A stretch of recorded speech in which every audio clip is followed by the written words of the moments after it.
ವರಹಮತುಲ್ಲಾಹಿ ವಬರಕಾತು. ಎಲ್ಲರಿಗೂ ನನ್ನ ನಮಸ್ಕಾರಗಳು. ವೇದಿಕೆ ಮೇಲೆ ಆಸೀನರಿರುವ ಹಿರಿಯರು, ನನ್ನ ಆತ್ಮೀಯರು, ನಮ್ಮ ಪಕ್ಷದ ಮುಖಂಡರು, ಮಾಜಿ ಮಂತ್ರಿಗಳು ಆದಂತ ಇಂಡಸ್ಗಿರಿ ಸಾಹೇಬ್ರೆ, ಇನ್ನೊಬ್ಬರು ನಮ್ಮೆಲ್ಲ ಗುರುಗಳಾದಂತ ಸೈಯದ್ ಶಾವಲಿ ಖಾದ್ರಿ ಸಾಹೇಬ್ರೆ, ನನ್ನ ಆತ್ಮೀಯ ನಮ್ಮ ಪಕ್ಷದ ಮುಖಂಡ ಆದಂತ ನನ್ನ ತಮ್ಮ ಆದಂತ ಸ್ಪೈಟ್ ಟಮಕ್ಕರ್ ಅವರೇ, ಇನ್ನೊಬ್ರು ಆತ್ಮೀಯ ಆದಂತ ಇಕ್ಬಾಲ್ ಜಮಾದಾರ್ ಅವರೇ, ಮೊಮಿನ್ ಶೇಖ್ ಅವರೇ, ಶಫೀಕ್ ಅವರೇ, ನಜೀರ್ ಅವರೇ, ಮೌಲಾನಾ ಮುಜೀಬ್ ಶಫಿ ಅವರೇ, ಮಜರ್ ಖಾನ್ ಅವರೇ, ಶಕೀಲ್ ಅವರೇ, ಮುಫ್ತಿ ಯೂಸುಫ್ ಸಾಹೇಬ್ರೆ, ನನ್ನ ಆತ್ಮೀಯ ಸ್ನೇಹಿತ ಆದಂತ ಅಲ್ತಾಫ್ ಕಿತ್ತೂರ್ ಅವರೇ, ನನ್ನ ಆತ್ಮೀಯ ಸ್ನೇಹಿತರು ನಮ್ಮ ಪಕ್ಷದ ಮುಖಂಡ ಆದಂತ BK ಅಲ್ತಾಫ್ ಖಾನ್ ಅವರೇ, ನಮ್ಮ ಆತ್ಮೀಯ ಆದಂತ ನನ್ನ ಅಣ್ಣ ಆದಂತ ಶಕೀಲ್ ನವಾಜ್ ಅವರೇ, ವೇದಿಕೆ ಮೇಲೆ ಆಸೀನಿರುವ ಎಲ್ಲ ಗುರುಗಳೇ, ಇಲ್ಲಿದ್ದಂತ ಎಲ್ಲ ಆತ್ಮೀಯರೇ, ಇವತ್ತು ಏನು ಧಾರವಾಡ ಜಿಲ್ಲೆಯಲ್ಲಿ ನಮ್ಮ ಅಂಜುಮನೆ ಇಸ್ಲಾಂ ವತಿಯಿಂದ ಮತ್ತೆ ಗುರುಗಳ ವತಿಯಿಂದ ನನಗೊಂದು ಮೆಮೊರಂಡಮ್ ಕೊಟ್ಟಿದ್ದಾರೆ. ಮೆಮೊರಂಡಮ್ ಕೊಡೋದು ಒಂದು ತಪ್ಪೇನಿಲ್ಲ. ಅವ್ರ ಬೇಡಿಕೆಯನ್ನ ಅವ್ರ ಜಿಲ್ಲೆಯಲ್ಲಿ ಅವ್ರು ವಾಸ ಮಾಡ್ತಾ ಇದ್ದಾರೆ, ಕಷ್ಟ ಸುಖ ಅವ್ರಿಗೆ ಗೊತ್ತಿದೆ, ಅವ್ರ ಜಿಲ್ಲೆಯಲ್ಲಿ ಏನು ಬೇಕಂತ ಅವ್ರಿಗೆ ನಮ್ಗಿಂತ ಹೆಚ್ಚಾಗಿ ಅವ್ರಿಗೆ ಗೊತ್ತಿರ್ತದೆ. ಆ ಹಿನ್ನೆಲೆಯಲ್ಲಿ ಇವತ್ತು ನನ್ನ ಮೆಮೊರಂಡಮ್ ಒಂದು ಕೊಟ್ಟಿದ್ದಾರೆ. ಆ ಮೆಮೊರಂಡಮ್ನ ನನ್ನ ಕರ್ತವ್ಯ ಆಗ್ತದೆ, ನನ್ನ ಭರವಸೆ ಮೇಲೆ, ವಿಶ್ವಾಸ ಮೇಲೆ, ನನ್ನ ಮೇಲೆ ಹಾಗೂ ಇಂಡಸ್ಗಿರಿ ಸಾಹೇಬ್ರ ಮೇಲೆ ವಿಶ್ವಾಸ ಇಟ್ಟು ಆ ಮೆಮೊರಂಡಮ್ ಕೊಟ್ಟಿದ್ದಾರೆ. ಈಗ ನಮ್ಮಿಬ್ಬರದು ಕರ್ತವ್ಯ ಆಗ್ತದೆ, ನಾವು ಹೋಗಿ ನಮ್ಮ ನಾಯಕರಾದಂಥ ಸಿದ್ದರಾಮಯ್ಯ ಅವ್ರಿಗೂ, ನಮ್ಮ ನಾಯಕರಾದಂಥ DK ಶಿವಕುಮಾರ್ ಅವ್ರಿಗೂ, ನಾವು ACC ಅವ್ರಿಗೂ ಈ ಮೆಮೊರಂಡಮ್ ಮುಟ್ಟಿಸಿದಂಥ ವೇದಿಕೆ ಮುಖಾಂತರ, ಈ ಸಭೆ ಮುಖಾಂತರ ನಮ್ಗೆ ಹೇಳಕ್ ಬಯಸ್ತೀನಿ. ನಾನು ತಪ್ಪೇನಿಲ್ಲ. ಬಹಳ ಜನ ಹೇಳಿದ್ರು, ಇಲ್ಲ ಸರ್ ಈ ಕಾರ್ಯಕ್ರಮ ಮಾಡ್ತಾ ಇದ್ದಾರೆ, ತಪ್ಪಾಗ್ಬೋದು, ಏನಕ್ಕೆ ಕಾರ್ಯಕ್ರಮ ಮಾಡ್ತಾರೆ ಅಂತ ಬಹಳ ಜನ ಚರ್ಚೆ ಮಾಡಿದ್ರು. ಇದು ಪಕ್ಷದ ಕಾರ್ಯಕ್ರಮ ಇಲ್ಲ, ಇದು ಅಂಜುಮನವರು ನಮ್ಮ ಗುರುಗಳ ಕಾರ್ಯಕ್ರಮ. ಇದು ಅವ್ರ ಬೇಡಿಕೆಯನ್ನ ಕೇಳೋದು ತಪ್ಪೇನಿದೆ. ತೀರ್ಮಾನ ಯಾರು ಮಾಡಬೇಕಾಗಿರೋದು? ನಮ್ಮ ಪಕ್ಷದ ಹೈಕಮಾಂಡ್ ತೀರ್ಮಾನ ಮಾಡಬೇಕಾಗಿದ್ದು. ನನಗೆ ಈ ಸಭೆಯಲ್ಲಿ ಹೆಚ್ಚಿನ ಸಂಖ್ಯೆಯಲ್ಲಿ ಜನ ಬರ್ತಾರಂತ ನಾನು ನಿರೀಕ್ಷೆ ಇಟ್ಟಿರಲಿಲ್ಲ. ಏನಕ್ಕಂದ್ರೆ ನಾನು ಇಸ್ಮಾಯಿಲ್ ಅವ್ರಿಗೆ ಫೋನ್ ಮಾಡಿದೆ, ಇಲ್ಲ ಸರ್ ಬರೀ ಅಂಜುಮನವರು ಗುರುಗಳು ಒಂದು 200 ಜನ ಸೇರ್ಬೋದು ಅಂತ ಇವ್ರು ಸ್ಮೈಲ್ ಟಮಟ್ಕರ್ ಹೇಳಿದ್ರು. ನಾನು ಇಷ್ಟು ಮಟ್ಟಲ್ಲಿ ಜನ ಬಂದು ಸೇರ್ಕೊಂಡಿದ್ದಾರಂತ ಇಸ್ಮಾಯಿಲ್ ಅವ್ರು ಕೇಳಿದೆ. ನಾನು ಏನಪ್ಪ ನೀನು ಬರೀ 200 ಜನ ಬರ್ತಾರಂತ ಹೇಳಿದೆ, ಇಷ್ಟು ಮಟ್ಟಿಗೆ ಜನ ಬಂದಿದ್ದಾರಂತಕ್ಕೆ. ಇಲ್ಲ ಸರ್ ನಾನು ಏನು ಮಾಡಲಿ, ನಾನು ಬರೀ ಗುರುಗಳು ಮತ್ತೆ ಅಂಜುಮನವ್ರು ಬರಬೇಕಾಗಿತ್ತು. ನಿಮ್ಮ ಮೇಲೆ ಪ್ರೀತಿ ವಿಶ್ವಾಸ ಇಟ್ಕೊಂಡು ಯುವಕರು 1 ನಯಾ ಪೈಸೆ ನಾವು ಕೊಟ್ಟಿಲ್ಲ, ವೆಹಿಕಲ್ ಮಾಡಿಕೊಟ್ಟಿಲ್ಲ, ಅವರಾದ ಅವ್ರ ಖುಷಿಯಿಂದ ಬಂದಿದ್ದಾರಂತೆಲ್ಲ. ಅದಕ್ಕೆ ನಾನು ಹೆಚ್ಚಾಗಿ ಸಂತೋಷ. ನನ್ನ ಅನಿಸಿಕೆ ನಮ್ಮ ರಾಜ್ಯದಲ್ಲಿಲ್ಲ, ಇಡೀ ದೇಶದಲ್ಲಿ ನನ್ ಸಿಕ್ಕಿರೋ ಪ್ರೀತಿ ಯಾವ ರಾಜಕಾರಣಿಗೆ ಸಿಕ್ಕಿಲ್ಲ ಅಂತ ಈ ಸಭೆ ಮುಖಾಂತರ ನಾನು ಹೇಳಕ್ ಬಯಸ್ತಾ ಇದ್ದೀನಿ. ಅದರ ಒಂದು ಜೊತೆ ನನ್ ಖುಷಿ ತಂದು, ಅದಕ್ಕಿಂತ ಹೆಚ್ಚಾಗಿ ನನಗೆ ಇನ್ನೊಂದು ಖುಷಿ ಅಂತ ತಂದಿದ್ದಂದ್ರೆ ನಮ್ಮ ದಲಿತ ಅಣ್ಣ ತಂದಿರು ನನ್ನ ಬಂದು ಅವ್ರು ಸನ್ಮಾನ ಮಾಡಿದ್ರು. ಅದು ಹೆಚ್ಚಿನ ನನಗೆ ಖುಷಿ ತಂದಿರೋದು. ಈಗ ನಮ್ಮ ಕಾರ್ಯಕ್ರಮ ಅಂತ ಆಗಿಲ್ಲ, ಇದು ನಮ್ಮ ಕಾರ್ಯಕ್ರಮ ಆಗಿಲ್ಲ, ಅವರಾಗಿ ಅವ್ರು ಬಂದು ಅವ್ರ ಖುಷಿಯಿಂದ ಅವ್ರು ಸನ್ಮಾನ ಮಾಡಿ ನಮ್ಮ ಬಾಬಾ ಸಾಹೇಬ್ ಫೋಟೋನ ನನ್ನ ಕೈಯಲ್ಲಿ ಕೊಟ್ಟಿದ್ದಾರೆ. ತಮಗೆಲ್ಲ ಗೊತ್ತಿರ್ಬೋದು. ಈಗ ಇವತ್ತಿಂದಲ್ಲ, ಇವತ್ತು ಏನು ಬಾಬಾ ಸಾಹೇಬ್ ಅಂಬೇಡ್ಕರ್ ಸಾಹೇಬರು ಏನು ಸಂವಿಧಾನ ಬರೆದಿದ್ದಾರೆ, ಆ ಸಂವಿಧಾನ ಬರೆದಿದ್ದಕ್ಕೆ ಕಾರಣಕ್ಕೆ ನಾವೆಲ್ಲ ಇಲ್ಲಿ ಕೂತಿದ್ದೀವಿ. ನಾವು ಇಲ್ಲ ಯಾರು ಕೂರಕ್ ಆಗ್ತಾ ಇಲ್ಲ. ಬಾಬಾ ಸಾಹೇಬ್ ಅಂಬೇಡ್ಕರ್ ಜೊತೆ ನಮ್ಮ ಸಂಬಂಧ ನಿಮ್ಗೆಲ್ಲ ಗೊತ್ತೇ ಇರಬೇಕು, ನಿಮ್ಗೆ ಗೊತ್ತಾಗ್ಬೇಕದು. ಇವತ್ತಿಂದ ಇಲ್ಲ, ಆವತ್ತಿಂದನು ಬಾಬಾ ಸಾಹೇಬ್ ಅಂಬೇಡ್ಕರ್ ನಮ್ಮ ಸಂಬಂಧ ಅಂದ್ರೆ ಇವತ್ತಿಂದ ಅಲ್ಲ, ಅವತ್ತಿಂದ. ಮೊದಲೇ ಎಲೆಕ್ಷನ್ನಲ್ಲಿ ಬಾಬಾ ಸಾಹೇಬ್ ಅಂಬೇಡ್ಕರ್ ಸಾಹೇಬರು ನಿಂತಿದ್ರು. ಮೊದಲೇ ಎಲೆಕ್ಷನ್ ಸೋತರು. ಒಬ್ಬ ಕಲ್ಕಟ್ಟಾದಲ್ಲಿ ಒಬ್ಬ ಮುಸ್ಲಿಂ ವ್ಯಕ್ತಿ ಬಾಬಾ ಸಾಹೇಬ್ ಅಂಬೇಡ್ಕರ್ ಅಭಿಮಾನಿ ಅವನು ಕಲ್ಕಟ್ಟಾಯಿಂದ ಅವನು ಗೆದ್ದಿರ್ತಾನೆ. ಗೆದ್ದಾಗಿ ಅವ್ನು ಏನು ಮಾಡ್ತಾನೆ, ಆ ಟೈಮಲ್ಲಿ ಮೊಬೈಲ್ಗಳು ಇರಲಿಲ್ಲ, ನೆಟ್ ಇರಲಿಲ್ಲ, ಆನ್ಲೈನ್ ಇರಲಿಲ್ಲ, ಏನಿರಲಿಲ್ಲ. ಆ ಟೈಮಲ್ಲಿ ಏನಿದ್ರು ಲ್ಯಾಂಡ್ಲೈನಲ್ಲಿ ಫೋನ್ ಮಾಡಬೇಕು. ಅವನೇನು ಮಾಡಿದ್ದಾನೆ, ಬಾಬಾ ಸಾಹೇಬ್ ಅಂಬೇಡ್ಕರ್ ಅವನ ಚುನಾವಣೆ ಬಗ್ಗೆ ಅವ್ನು ಚಿಂತನೆ ಇಲ್ಲ. ಅವ್ನೇನ್ ಮಾಡ್ತಾನೆ, ಅವ್ರ ಚುನಾವಣೆ ಅವ್ರ ಕೌಂಟಿಂಗಲ್ಲಿ ಹೋಗಿ ಕೂತಿರ್ತಾನೆ. ಅವ್ನು ಹೋಗಿ ಅವ್ನ ಚುನಾವಣೆ ಬಿಟ್ಬಿಡ್ತಾನೆ. ಅಲ್ಲಿ ಅವ್ನು ಗೊತ್ತಾಗ್ತದೆ ನಾನು ಗೆದ್ದಿದ್ದೇನೆ ಅಂತ. ಅವ್ನು ಗೆದ್ದಾದ್ಮೇಲೆ ಅವ್ನು ಖುಷಿ ತಂದಿರಲಿಲ್ಲ. ಅವ್ನು ಬಾಬಾ ಸಾಹೇಬ್ ಅಂಬೇಡ್ಕರ್ ಗೆಲ್ಲೋವರೆಗೂ ಕಾಯ್ತಾ ಇರ್ತಾರೆ. ಬಾಬಾ ಸಾಹೇಬ್ ಅಂಬೇಡ್ಕರ್ ಮೊದಲೇ ಚುನಾವಣೆಯಲ್ಲಿ ಸೋಲನ ಅನುಭವಿಸ್ತಾರೆ. ಸೋಲನ ಅನುಭವಿಸಿದ ತಕ್ಷಣ ಅವ್ನು ಏನ್ ಮಾಡ್ತಾನೆ, ಸೀದಾ ಬಾಬಾ ಸಾಹೇಬ್ ಅಂಬೇಡ್ಕರ್ ಗೆದ್ದಿದ್ದಾನೆ. ಅವನು ಇದು ಮಾಡಕ್ ಹೋಗಲ್ಲ, ಅವನು ಸೆಲೆಬ್ರೇಷನ್ ಮಾಡಕ್ ಹೋಗಲ್ಲ. ಅವ್ನು ದುಃಖದಲ್ಲಿ ಏನ್ ಮಾಡ್ತಾನೆ, ಬಾಬಾ ಸಾಹೇಬ್ ಅಂಬೇಡ್ಕರ್ ಮನೆಗೆ ಹೋಗಿ ಬಾಬಾ ಸಾಹೇಬ್ ಅಂಬೇಡ್ಕರ್ ಮಾತು ಹೇಳ್ತಾನೆ, ಬಾಬಾ ಸಾಹೇಬ್ ಅಂಬೇಡ್ಕರ್ ಸಾಹೇಬ್ರೆ ನಾನು ಇವತ್ತು ಗೆದ್ದಿದ್ದೀನಿ, ನನ್ಗೆ ಅಷ್ಟು ಖುಷಿ ಇಲ್ಲ, ಇವತ್ತು ಸೋತಿದ್ದೀರಾ, ದೇಶಕ್ಕೆ ನಿಮ್ಗೆ ಅಗತ್ಯ ಇರೋದು ನನ್ನ ಅಗತ್ಯ ಇಲ್ಲ ಅಂತ ಹೇಳ್ಬಿಟ್ಟು ರಾಜೀನಾಮೆ ಕೊಟ್ಟು ಬಾಬಾ ಸಾಹೇಬ್ ಅಂಬೇಡ್ಕರ್ ನಾನು ನಿಲ್ಲಿಸಿ ಗೆಲ್ಸ್ಕೊಂಡು ಬರೋದು. ಒಬ್ಬ ಮಹಾನ್ ಅಂದ್ರೆ ಒಬ್ಬ ಮುಸ್ಲಿಂ, ಅವನು ಆ ಗೆಲ್ಸಿದ್ದಕ್ಕೆ ಇವತ್ತು ಸಂವಿಧಾನ ಬಾಬಾ ಸಾಹೇಬ್ ಅಂಬೇಡ್ಕರ್ ಇವತ್ತು ಬರೆದಿದ್ದಕ್ಕೆ ನಾವೆಲ್ಲ ಕೂತಿದ್ದೀವಿ. ನಾವು ಯಾವತ್ತೂ ನಾವು ಜಾತಿ ಮಾಡಿಲ್ಲ ಸ್ವಾಮಿ. ಇಂಡಸ್ಗಿರಿ ಸಾಹೇಬರು ಹೇಳ್ತಾ ಇದ್ರು, ಸರಿ ಬಿಡಿಸಿ ಹೇಳಿಲ್ಲ ಅವರು. ನಮ್ಮ ಇಸ್ಲಾಂ ಧರ್ಮ ನಮ್ಗೆ ಹೇಳ್ಕೊಟ್ಟಿಲ್ಲ, ನಮ್ಮ ಹಿಂದೂ ಮುಸಲ್ಮಾನ್ ಜಾತಿ ಮಾಡಿ ಅಂತ. ನೀವು ಎಲ್ಲಿದ್ರು ದೇಶ ಪ್ರೇಮಿ ಆಗಿರ್ಬೇಕಂತ ಹೇಳಿದ್ದಾರೆ. ಜಾತಿ ಮಾಡಿದಂತ ಹೇಳಿಲ್ಲ. ಈ ಮಜಹಬ್ ನಹಿ ಸಿಖಾತಾ आपस में बैर रखना, हिंदी है हम, हिंदुस्तान हमारा, सारे जात हिंदुस्तान ಅವ್ರು ಇಸ್ಲಾಂ ಅಂತ ಹೇಳ್ಕೊಟ್ಟಿರೋದು. ಇದು ಯಾರು ಕಿಡಿಗೇಡಿಗಳು ಬಂದು ಹಿಂದೂ ಮುಸಲ್ಮಾನ್ ಅಂತ ವಿಷ ಕಾಡ್ತಾ ಇದ್ರೆ. ನಾನು ಬಹಳಷ್ಟು ದೇಶದಲ್ಲಿ ಹೋಗಿದ್ದೀನಿ, ಅಮೆರಿಕಾಗೆ ಹೋಗಿದ್ದೀನಿ, ಲಂಡನ್ ಹೋಗಿದ್ದೀನಿ, ನ್ಯೂಯಾರ್ಕ್ ಹೋಗಿದ್ದೀನಿ, ಸಿಂಗಾಪುರ್ ಹೋಗಿದ್ದೀನಿ, ಸೌದಿ ಅರೇಬಿಯಾ ಹೋಗಿದ್ದೀನಿ. ನನ್ನ ಅನಿಸಿಕೆ ಹಿಂದೂ ಮುಸಲ್ಮಾನ್ ಸಿಖ್ಗಳು ಅಣ್ಣ ತಮ್ಮದಿರಂಗೆ ಪ್ರೀತಿಯೆಲ್ಲ ನಾವು ಮಾಡ್ತಾರೆ ಅಂದ್ರೆ ಸ್ಪೆಷಲಿ ನಮ್ಮ ಇಂಡಿಯಾದಲ್ಲಿ ಕರ್ನಾಟಕ ಅಂತ ಹೇಳಕ್ ಬಯಸ್ತೀನಿ ನಾನು. ನಾವು ಯಾರು ಜಾತಿ ಅಂತ ನೋಡಿಲ್ಲ. ಈಗ ನನ್ನ ನೋವು ತಂದಿರೋದು ಈಚೀಚೆಗೆ ತಾವು ನೋಡಿರ್ಬೋದು. ಹಿಜಾಬ್ ವಿಚಾರ ಇಟ್ಕೊಂಡು ನಾವು ಏನ್ ತಿಳ್ಕೊಂಡು ಒಂದೆಲ್ಲ ಒಂದು ಮಂಗಳೂರು ಸ್ಕೂಲಲ್ಲಿ ಒಂದು ಇದಾಗಿದೆ, ಇವತ್ತಿಲ್ಲ ನಾಳೆ ಬಗೆಹರಿಬೋದು ಸಮಸ್ಯೆ ಅಂತ ತಿಳ್ಕೊಂಡು ತಾವು ನೋಡಿರ್ಬೋದು ಮಾಧ್ಯಮದಲ್ಲಿ. ಯಾವುದೋ ಒಂದು ಕಾಲೇಜಲ್ಲಿ ಆಗಿದೆ, 70 ಮಕ್ಕಳಲ್ಲಿ 6 ಜನ ಮಕ್ಕಳು ವಿದ್ಯಾರ್ಥಿ ಮಕ್ಕಳು ಪ್ರೊಟೆಸ್ಟ್ ಮಾಡ್ತಾ ಇದ್ದಾರೆ. ಈ ಸರ್ಕಾರ ಇವತ್ತಿಲ್ಲ ನಾಳೆ ಮಾಡಬಹುದು ಅಂತ ಹೇಳ್ಬಿಟ್ಟು ನಾವು ತಿಳ್ಕೊಂಡಿದ್ವಿ. 1 ದಿನ ಆಯ್ತು, 2 ದಿನ ಆಯ್ತು, 3 ದಿನ ಆಯ್ತು. ಯಾವಾಗ ಕುಂದಾಪುರಲ್ಲಿ ಸ್ವತಃ ಪ್ರಿನ್ಸಿಪಲ್ ನಿಂತ್ಕೊಂಡು ಹಿಜಾಬ್ ಹಾಕೋ ಮಕ್ಕಳನ್ನ ನೀವು ಆಚೆ ಇರಿ ಅಂದ್ರೆ ಆ ಸರ್ಕಾರ ಆದೇಶ ಏನಾದ್ರೆ ಅವ್ನು ಮಾಡಕ್ ಧೈರ್ಯ ಇತ್ತು ಅಂತ ನಿಮ್ಗೆ ಕೇಳಕ್ ಬಯಸ್ತಾ ಇದ್ದ ನಾನು. ಸಾಧ್ಯನಾ ಅದು? ಸರ್ಕಾರದ ಆದೇಶ. ಅದಕ್ಕಿಂತ ಹೆಚ್ಚಾಗಿ ನಾನು ನೋವು ತಂದಿರೋದು ಏನಂದ್ರೆ ಹಿಜಾಬ್ ಯಾವತ್ತಿಂದ ಆಗ್ತಾ ಇದ್ವಿ ನಾವು, ಇವತ್ತಿಂದ ಇಲ್ಲ. ಸ್ವಾತಂತ್ರ್ಯ ಬಹಳ 100 ವರ್ಷದಿಂದ ನಾವು ಹಿಜಾಬ್ ಹಾಕೊಂಡು ಬರ್ತಾ ಇರೋದು. ಇವತ್ತು ನಿನ್ನೆ ಮಾತ್ರ ಹಿಜಾಬ್ ಆಗ್ತಾ ಇಲ್ಲ, ನಾವು 100 ವರ್ಷದಿಂದ ಹಿಜಾಬ್ ಆಗ್ತಾ ಇರೋದು. ಸ್ವಾತಂತ್ರ್ಯ ಬರೋದ್ ಮುಂಚೆನೂ ನಾವು ಹಿಜಾಬ್ ಆಗ್ತಾ ಇದ್ವಿ, ಸ್ವಾತಂತ್ರ್ಯ ಬರೋದ್ ಮುಂಚೆನೂ ನಾವು ಹಿಜಾಬ್ ಆಗ್ತಾ ಇದೀವಿ. ಇವತ್ತು ಇವರು ರಾಜಕೀಯ ಲಾಭಕ್ಕೋಸ್ಕರ ಬಿಜೆಪಿ ಅವರು ಸಣ್ಣ ಮಕ್ಕಳು ವಿದ್ಯಾರ್ಥಿ ಮಕ್ಕಳನ್ನ ಕೇಸಿ ಶಾಲಾಕಿ ಅವನ್ನ ತಂದಿ ಮಕ್ಕಳು ಓದೋ ಮಕ್ಕಳನ್ನ ಜಾತಿ ಬೀಜ ಹಾಕ್ತಾ ಇದಾರೆ. ಎಷ್ಟು ಮಟ್ಟಿಗೆ ಸರಿ ಅಂತ ನಿಮ್ಗಳು ಕೇಳಕ್ಕೆ ಬಯಸ್ತಾ ಇದ್ದೀನಿ ನಾನು. ಎಷ್ಟು ಮಟ್ಟಿಗೆ ಸರಿ ಇದು? ಏನಾಗ್ತಾ ಇದೆ ನಮ್ಮ ದೇಶದಲ್ಲಿ? ಬರೀ ರಾಜಕೀಯ ಲಾಭಕ್ಕೋಸ್ಕರ ಯಾವತ್ತು ಬಿಜೆಪಿಗೆ ಯಾವ ಹಿಂದೂನು ಬೇಕಾಗಿಲ್ಲ, ಯಾವ ಮುಸಲ್ಮಾನ್ ಬೇಕಾಗಿಲ್ಲ. ಅವ್ರು ಬೇಕಾಗಿರೋದು ಅಧಿಕಾರ ಒಂದೇ ಅಂತ ಹೇಳಕ್ ಬಯಸ್ತೀನಿ ನಿಮ್ಗೆ. ಅಧಿಕಾರ ಬಿಟ್ಟು ಏನು ಬೇಕಾಗಿಲ್ಲ ಅವ್ರಿಗೆ. ಯಾವ ಹಿಂದೂ ಮೇಲೂ ಪ್ರೀತಿ ಇಲ್ಲ ಅವ್ರಿಗೆ, ಯಾವ ಮುಸಲ್ಮಾನ್ ಮೇಲೂ ಪ್ರೀತಿ ಇಲ್ಲ. ಹಾಗಾಗಿ ನಾವೆಲ್ಲ ಏನಾಗ್ತಾ ಇದ್ದೀವಿ, ದೇಶದಲ್ಲಿ ಏನಾಗ್ತಾ ಇದೆ ಅಂತ ನಾವೆಲ್ಲ ಯೋಚನೆ ಮಾಡಬೇಕಾಗ್ತದೆ. ನಿಮ್ಮಲ್ಲಿ ದಯಮಾಡಿ ಮನವಿ ಮಾಡ್ಕೊಳ್ಳೋದು, ದಯಮಾಡಿ ನಮ್ಮ ನೆಮ್ಮದಿ ಶಾಂತಿಯಿಂದ ನಮ್ಮ ದೇಶ ಆಯಿತು. ಈ ದೇಶ ಸ್ವಾತಂತ್ರ್ಯ ತಂದಿರೋದು ಯಾರು? ಬಿಜೆಪಿ ಅವ್ರು ತಂದವರ, RSS ಅವ್ರು ತಂದರ? ಅಲ್ಲಿ ಹೋಗ್ಲಿ, ಯಾರು ಗೊತ್ತಿಲ್ಲ ಅವರು ದಿಲ್ಲಿಯಲ್ಲಿ ಇಂಡಿಯಾ ಗೇಟ್ ತವ ಹೋಗಲ್ಲಿ ನೋಡ್ಲಿ ಎಷ್ಟು ಜನ ಬಲಿಯಾಗಿದ್ದಾರೆ. 96,000ದಲ್ಲಿ 63,000 ಜನ ಮುಸ್ಲಿಂ ಅವ್ರು ಬಲಿಯಾಗಿದ್ದಾರೆ. ಅಲ್ಲಿ ಹೋಗಿ ನೋಡ್ಕೊಳ್ಳಿ. ನಾವು ತಂದಿರೋ ಸ್ವಾತಂತ್ರ್ಯ ನಮ್ಮ ದೇಶ ಇದು, ನಮ್ಮ ದೇಶ ಇದು. ದಯಮಾಡಿ ನಿಮ್ಮನ್ನು ಮಾಡಿ, ನಿಮ್ಮನ್ನು ರಾಜಕೀಯ ಮಾಡಿ, ಏನ್ ಬೇಕಾದ್ರೂ ರಾಜಕೀಯ ಮಾಡ್ಕೊಳ್ಳಿ. ದಯಮಾಡಿದಲ್ಲಿ ಹಿಂದೂ ಮುಸಲ್ಮಾನ್ ಅಂತ ದಯಮಾಡಿ ತರಬೇಡಿ. ನೀವು ನಾವೆಲ್ಲ ನೆಮ್ಮದಿಯಾಗಿ ಶಾಂತಿಯಾಗಿ ಬದುಕಬೇಕು, ನಮ್ಮ ದೇಶನ ಒಳ್ಳೇದಾಗಬೇಕಂತ ನಾವು ಯೋಚನೆ ಮಾಡೋದು. ನಾವು ಎಂದು ನಾವು ಆ ಥರ ಇದು ಮಾಡ್ಕೊಂಡಿಲ್ಲ. ನಾವು ನಿಮ್ಮನ್ನು ಕೈ ಜೋಡಿಸಿ ನಾನು ಮನವಿ ಮಾಡಿ ಕೇಳ್ಬೋದು ಇಷ್ಟೇ. ಹೆಚ್ಚಿನ ಸಮಯ ಇಲ್ಲ ಟೈಮಿಂದ ನಾನು 2 ಮಾತು ಉರ್ದುದಲ್ಲಿ ಮಾತಾಡಕ್ಕೆ ಬಯಸ್ತೀನಿ. ಯಾರೂ ತಪ್ಪಾಗಿ ಭಾವಿಸಬಾರ್ದು ಅಂತ ಹೇಳಕ್ ಬಯಸ್ತೀನಿ. अस्सलाम वालेकुम रहमतुल्लाहि बरकातुहू। मैं आज अंजुमन इस्लाम की जानिब से मेरे को एक मेमोरेंडम दिया गया है और उनके साथ में उलमाए किराम तमाम मिलके एक मेमोरेंडम दिया गया है। तो इस मेमोरेंडम को लेके हमारा फर्ज बनता है, मैं और हमारे इंडियन गिरी साहब, हमारे पार्टी के जो लीडर है जो सिद्धरामैया साहब और हमारे प्रेसिडेंट DK शिव कुमार साहब और ये तक पहुंचाने की जवाबदारी हम लोग को बोलते हैं। ये मेमोरेंडम देना गलत नहीं है, पूछना गलत नहीं है, आज़ादी हर एक को है, देना नहीं देना उनके हाथ में है।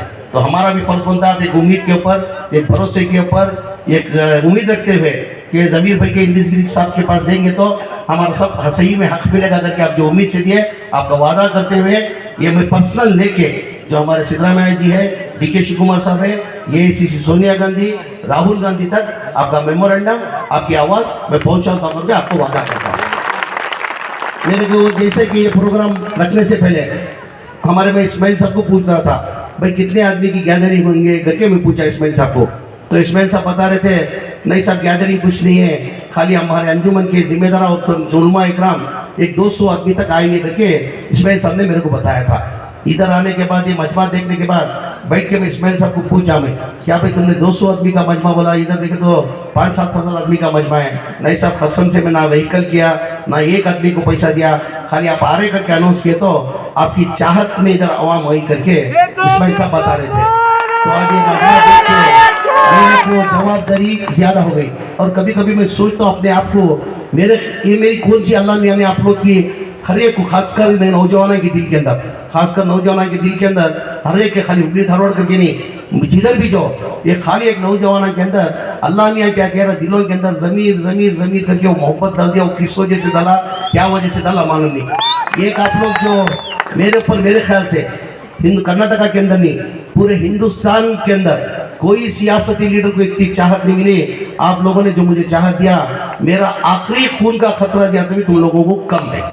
जो तुम लोग जो चाहते थे, ये चाहत किस वजह से दे रहे, किस वजह से दे रहे, एक उम्मीद के ऊपर। ना मैं तुम लोगों को कुछ किया, ना तुम्हारे घर वालों को कुछ किया, ना कभी आपसे मदद की। ये चाहत मोहब्बत क्यों है? कहाँ की एक जगह आप लोगों की दिल के अंदर ये उम्मीद है कि जमीर अहमद खान हमारे कौम को कुछ करेंगे करके उम्मीद के ऊपर जो तुम्हें चाहत रख ली। आज ये वादा करते हुए, जब तक मैं सियासत के अंदर हूँ तुम्हें लोग सिर उठा को चलना, इंशाल्लाह सिर झुकाने का काम जिंदगी के अंदर नहीं। वादा मेरा, ये वादा मेरा।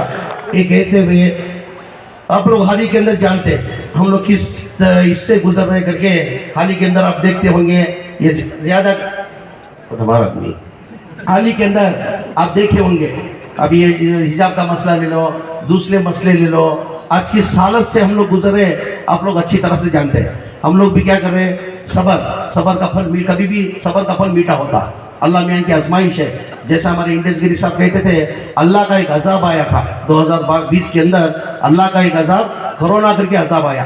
तो कोरोना के अंदर आप लोग मई जो है ना, मेरी फील्ड के अंदर जितना मैं नज़दीक से देखा, मेरे ख्याल से कोई देखा नहीं।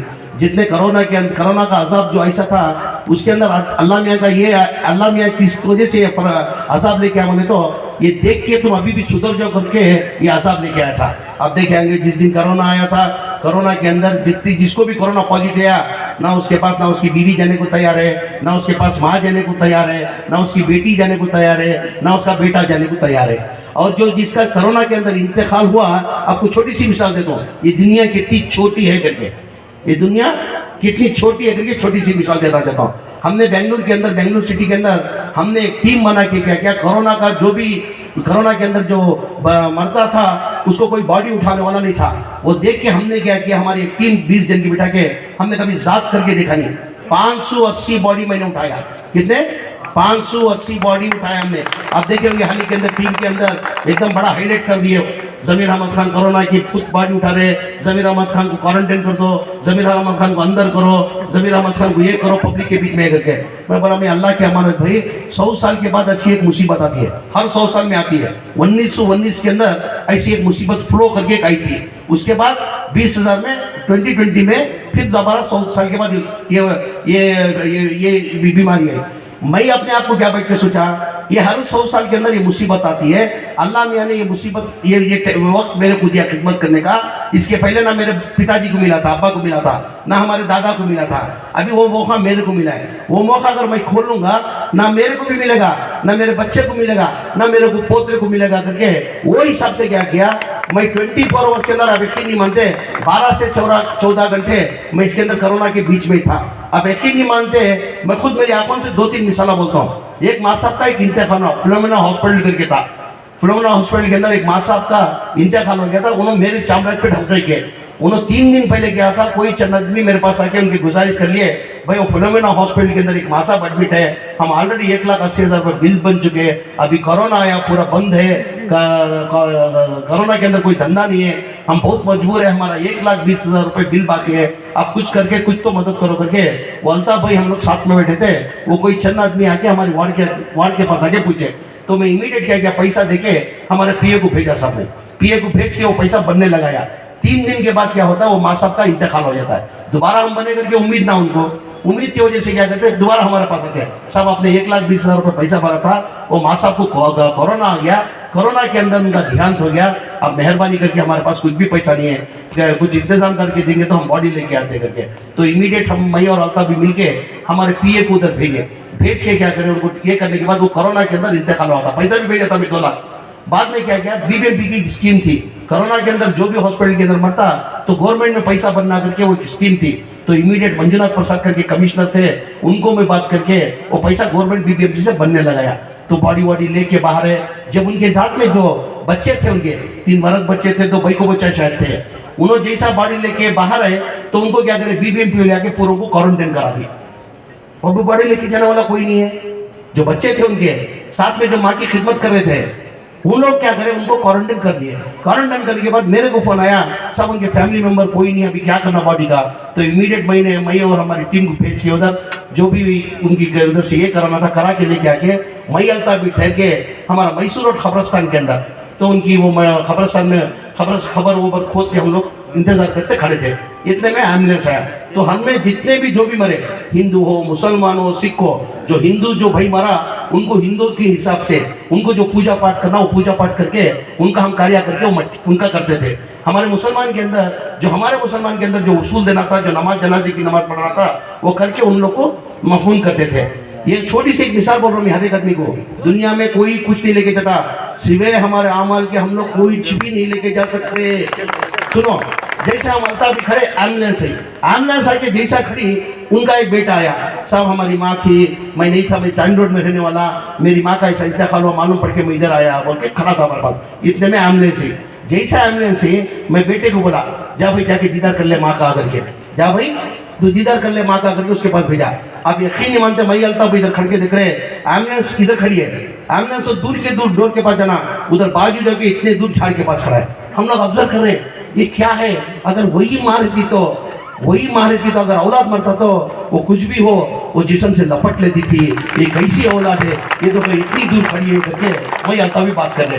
हो गया, जनाजा वसूल दिया, उनको पूरा लेके जाके खबरस्तान के अंदर लेके जाके जो खबर के पास जनाजे की नमाज पढ़ाना। जनाजे की नमाज जब पढ़ा रहे तो ये भाई साहब आए, इनके बेटे फर्जन आने के बाद में बोला, भाई एटलीस्ट माँ का सिराने तो भी जाके नमाज पढ़, जनाजे की नमाज पढ़ रही। तो यकीन नहीं मानो, वो खड़ा नहीं सिराने के पास हो, जमीर भाई 1 मिनट में आया करके जमजम का पानी लेके आता हूँ करके भाग गया। दुनिया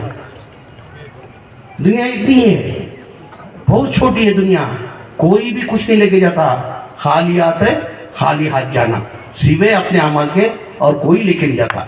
वो हो गया।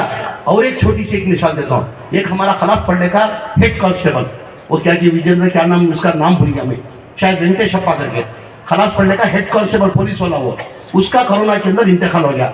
हमारे को 3 दिन बाद मालूम हुआ कि भाई कोरोना के अंदर ऐसा एक हेड कांस्टेबल का इंतकाल हो गया, मगर उसकी कोई बॉडी लेके जाने वाला नहीं। तो इमीडिएट में फौरन इंस्पेक्टर साहब को फोन किया, क्या साहब ऐसा तुम्हारे स्टेशन के अंदर कोई हेड कांस्टेबल का इंतकाल हुआ, बोलते हैं सही है क्या? हाँ साहब 2 दिन हुआ इंतकाल हो गया, हम लोग के फैमिली मेंबर भी कोई नहीं आ रहा है, अभी क्या करना समझ में नहीं आ रहा है, हम लोग को भी उठाने के लिए बॉडी डर लग रहा है बोले।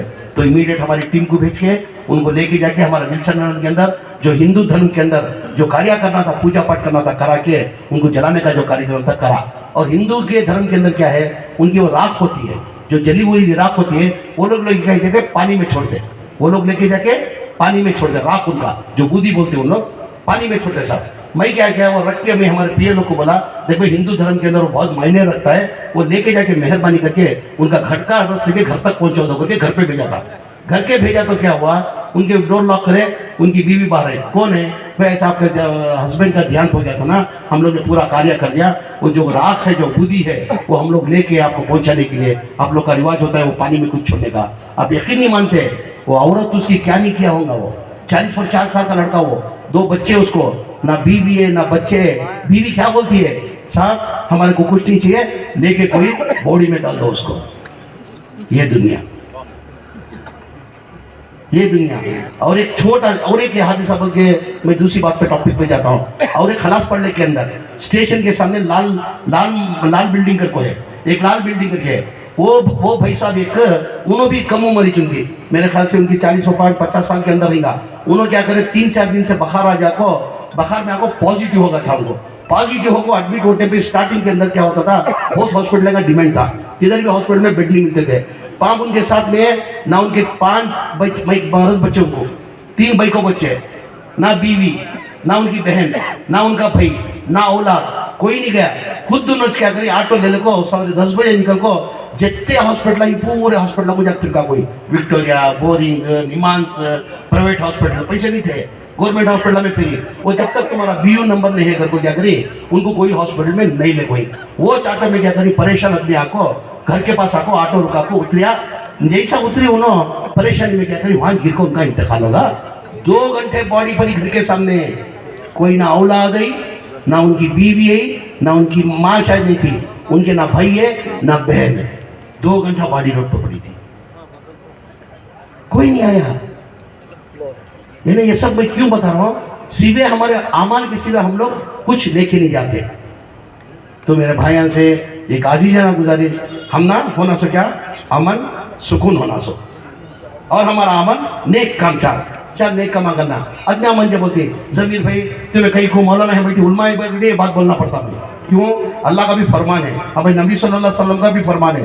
पहले ये कहीं बोलता, ये भाई क्या है, मैं हर साल में सर मौलाना हर साल में क्या करता हूँ, अभी से नहीं, एक 23-24 साल से मैं क्या करता हूँ, एक जो मस्जिद के जो मौजूद इमाम होते हैं उनको हज को भेजते आ रहा हूँ, कई को हज को भेजते आ रहा हूँ। अभी एक 27 साल पहले क्या किया था, भाई जब सियासत में भी नहीं था, हमारी कुंडल की मस्जिद, हमारा जो गांव है बिदिनियरी की मस्जिद के अंदर, जो वहाँ के जो इमाम साहब जो पढ़ाते हैं, तरावी होने के बाद क्या करें, हम चंद दोस्तों क्या करें, उधर बैठ के चाय वाय पी के आते थे, आधा 1 घंटा रात में। उधर सब गाँव खेड़े में मालूम आपको 9:30-10 बजे मतलब तरावी 9:30 बजे खत्म होती है, 10 बजे मस्जिद भी बंद।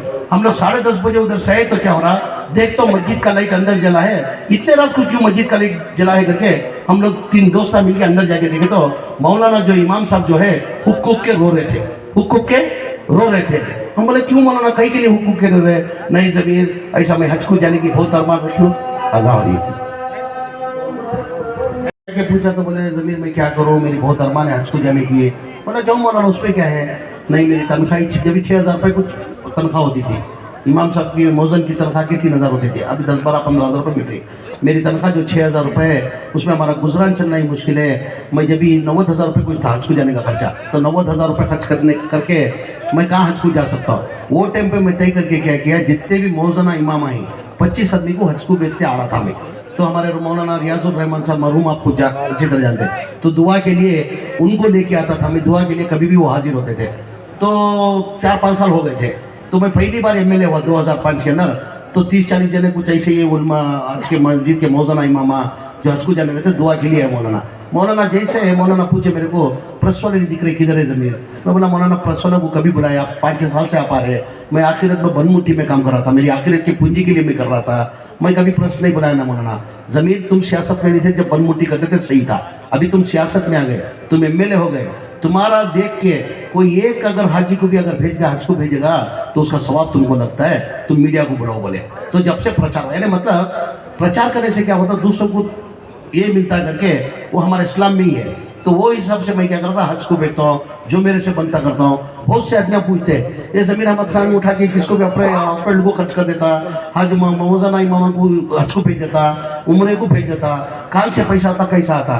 तो आप भी आज ठान लो, आप सब लोग मिलके, जो भी आप जितना कमा रहे, एक पैसा किसको देने का नहीं है। आप 10,000 कमा रहे, तुम्हारे 10,000 में एक पैसा देने का नहीं। उसके ऊपर जो भी कमाते, अल्लाह मियाँ से नियत कर लो, अल्लाह मियाँ तू 10,000 मुझे कमा रहा हूँ मैं, उसके ऊपर तू जो भी देता मैं 70% गरीबान के वास्ते खर्च कर दूंगा। तो मैं नियत कर लिया, आज तुम्हारी 10,000 की कमाई 50,000 रुपये होती, और 70% की जो है कितनी अमाउंट होती और कितने लक्ष्य बनती, तुम्हें अंदाजा उसका लगा लो। ये कहते हुए ज़्यादा न वक्त होने के हुए अज़ान भी होगी, ईशा का भी वक्त है, यह न वक्त ज़्यादा न वक्त लेते हुए ये वादा करते हुए, आज का जो माहौल आप अच्छी तरह जानते हैं, जो बीजेपी हुकूमत के अंदर जो साजिश जो चल रही है, लास्ट एक मंत्री एक बोलता है कि ना संविधान चेंज मारे के ना बंदिरों को बोलता है, यानी बाबा साहब अम्बेडकर जो संविधान लिखी, वो संविधान चेंज करने के वास्ते है बोलता है। परसों का हाल ही के अंदर एक ईश्वरप्पा एक स्टेटमेंट देता है, लाल किला के अंदर हमें केसरी झंडा चढ़ाती हमें घर को, वो एक स्टेटमेंट देती है। वो बेवकूफ़ा को लाल किला क्या मालूम, हमारा झंडे की वैल्यू क्या मालूम उनको। अगर आज़ादी को अगर लड़कों ने लेकर आते तो उसकी वैल्यू मालूम रहती थी। आज उनको इतना तक मालूम नहीं है। आज जो लाल किला जो झंडा चढ़ा रहे ना, बनने वाले कौन बोलो, ये भी मुसलमान, शाहजहां बन गई सो लाल किला। ये नहीं मुसलमानों के बोले तो एक कारण में नहीं, अभी वक्त ना कम होने की वजह से, आपसे ज़्यादा ना बात करने की वजह से, आपने वादा करते हुए जो तुम्हें लोग मेरे से उम्मीद रखी, तुम्हारी उम्मीद ज़ाया नहीं करता। जो अंजुमन वाले आज जो मेरे भरोसे में इस्माइल साहब का, इस्माइल का हाथ कभी छोड़ा नहीं सकते। 2013 के अंदर भी मैं जनता दल के अंदर था, जनता दल के अंदर भी हमारे वरट्टी साहब थे। वरट्टी साहब इनको टिकट करने के लिए बहुत मना करे, तो मैं ज़बरदस्ती करके वो टिकट दिलाया। मेरे को दुख का हो रहा, वो जनता दल के अंदर ठहर के कुछ 5000 वोट से हारे। 2018 में मैं भी कांग्रेस को आया, इस्माइल साहब भी कांग्रेस को है। कांग्रेस ने इस्माइल साहब को टिकट दिया, टिकट देने के बाद 40,000 वोट से हारते। कहते बोला 40 नहीं बोल तो एक मिनट एग्जाम्पल, अभी तुमने मेमोरेंडम जो अंजुमन कीजिए, हमें उसकी इज्जत करना, रेस्पेक्ट करना और उलमा इकराम के साथ में देखो, इंशाअल्लाह तुम्हें जद्दोजहद करको, जो इस्माइल की जो तुम्हें अरमान रखनी वो पूरी होने की जद्दोजहद मैं और हिंदुस्तान के साथ ये कोशिश करती करके कहते हुए आखिरी में ज़्यादा ना बात करते हुए कि वक्त कम है, नमाज का भी वक्त होगा। मैं कभी भी तुम्हारे बीच में रहता हूँ, इंशाअल्लाह अगली बार आ तुम्हें ये कहते हुए आखिरी में जो अब क्या होगा, हर एक आदमी में क्या होगा, जमीर अहमद खान दिखता क्या रे, इतना चलता है, क्या क्या करको निकल जाता है, तो नजर से पत्थर भी पिघलता। तो आखिरी में दुआ की दरखास्त करते हुए हर एक की नजर मेरे पर, और मई का लाल पठान का बच्चा देख लेगा, एक पठानित में क्या हमारा नाम, हमारी मुस्मान खान पठान, जैसे इंडियन की सब बोली दिखा दे उन्हें, क्या बोला, वैसा मैं भी पठान का बच्चा। सिवाय अल्लाह के इंसान के सामने तो सिर झुकाना नामुमकिन। उसमें क्या होगा, हर एक के ऊपर क्या होगा, जमीर अहमद खान के ऊपर नजर, क्या रहे नहीं, किससे डरता नहीं, इतना चलता है, क्या क्या कर को निकल जाता को, हर एक को मेरी फिक्र मेरे ऊपर ही सबको है, नजर से पत्थर भी पिघल जाता। तो आखिरी में तुमने दुआ की दरखास्त करते हुए जब तुम्हें नमाज पढ़ती, मेरे हक में ये नहीं दुआ करना, अल्लाह मियां जमीर अहमद खान को सेहत तंदुरुस्ती होकर को दुआ नहीं करना, जमीर अहमद खान को दौलत देकर को दुआ नहीं करना, जमीर अहमद खान को MLA बनोकर को दुआ नहीं करना, जमीर अहमद खान को मिनिस्टर बनोकर को दुआ नहीं करना। हमारा बच्चा जमीर अहमद खान जब तक जिंदा रखता, उसे और कौम की खिदमत करने की दुआ, कौम की खिदमत करने की तौफीक अता फरमाने को दुआ की दरखास्त करते हुए मेरी बात खत्म करता हूँ। अस्सलाम वालेकुम रहमतुल्लाहि व बरकातहू। ಎಲ್ಲರಿಗೂ